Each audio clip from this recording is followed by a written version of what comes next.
Laurent Gounel, bonjour. Bonjour Christophe. Un grand merci d'avoir accepté l'invitation de la Fringale Culturelle. On s'était déjà rencontrés pour le précédent roman. Tout à fait. Aujourd'hui, on se retrouve avec joie pour Le jour où j'ai appris à vivre, disponible aux éditions Quérault. Ce livre est sorti en octobre, il me semble, durant l'automne. Nous en parlons en plein hiver. Le livre fait déjà son chemin, donc dans quel état d'esprit vous trouvez-vous ? Je suis en ce moment en train de rencontrer les lecteurs. Donc je vais de ville en ville, en France et les pays limitrophes, pour aller à la rencontre des lecteurs et puis à la fois leur parler du livre, aussi recueillir leurs ressentis, parce que finalement, quand j'écris, c'est une activité très solitaire. Je suis seul avec mon livre, et à un moment donné, c'est quand même très agréable d'avoir un retour de ceux qui lisent le livre et qui peuvent me dire ce qu'ils en pensent, comment ils l'ont vécu, ce que ça leur a apporté. La première fois, on s'était vu pour le précédent roman au moment de la bascule, c'est-à-dire que ces épreuves deviennent un livre et il n'est pas encore partagé. Donc là, c'est un vrai gros doute. Oui. Ça a été le cas pour celui-ci aussi ? Non, c'était un peu différent en fait. En fait, mon précédent roman, Le philosophe qui n'était pas sage, est un espèce de coup de gueule, une espèce de coup de gueule sur la société dans laquelle on vit et les dérives de cette société occidentale moderne dans ses mauvais aspects, notamment qui pour moi rendent plus compliqué le fait d'être heureux à notre époque.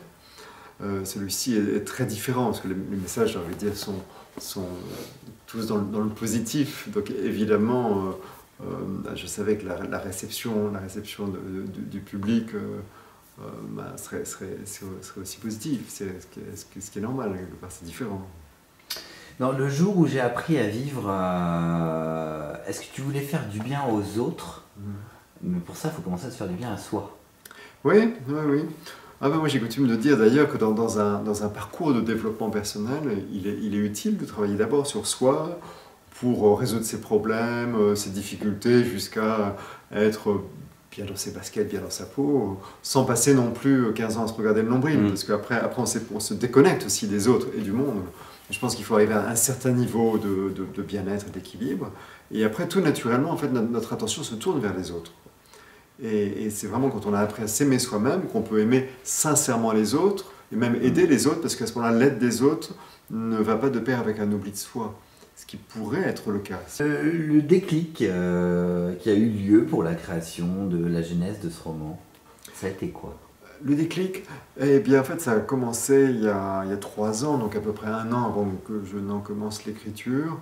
En fait, je constatais cette espèce d'individualisme ambiant qui rend un peu tout le monde malheureux, et du coup j'avais envie d'écrire sur ce qu'il y a de plus beau en nous, sur notre essence et ce qui nous relie aux autres.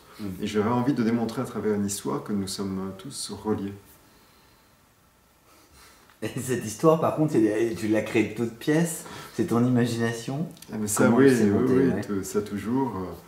Oui, je l'ai créé de toutes pièces. En fait, moi, je pars toujours du thème. Du thème sur lequel j'ai envie de communiquer, de partager. C'est pour ça que mon processus littéraire est long, parce qu'ensuite, il faut que l'idée d'histoire émerge en relation avec le thème. Donc ça prend du temps. Les premières idées ne sont pas toujours les bonnes.